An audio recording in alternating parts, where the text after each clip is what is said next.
Another day, another vlog. Hey guys, it's me, Marinal, a day in my life as a content creator and a grade 12 academic student.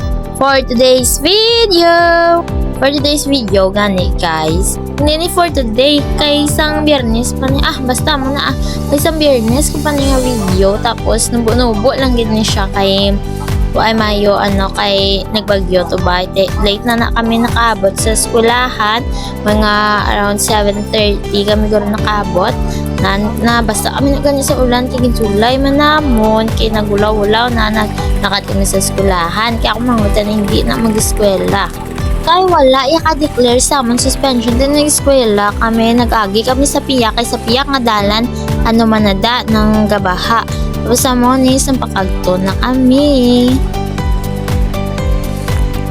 Kag nagapanago kuya sa jacket sa manghod ko kay sa tsura ko ang sang ulan tapos sara na sa nakabot na kami medyo hindi man kami basa tapos sara na nagapanaog kami sa manghod ko.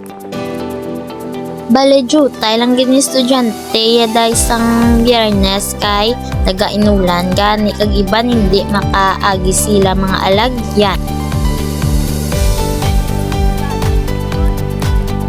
Maka type A pa ko na gani ka mapag-prebor kami kani kaso ay nagdayon kay dutay gani estudyante kagainulan. Kag amoni sa ang sitwasyon ni sa sagwa basa-basa kay ang ulan kag amoni sang ugto na ni nagbakal kami sudan kag nagbalik na kami sa classroom kag nag-video lang ko kag amo pagid ni sang nagpuli na kami. Amo lang na, please don't forget to like, comment, mention friends, and please follow me on YT and Black app. Thanks for watching. Bye-bye!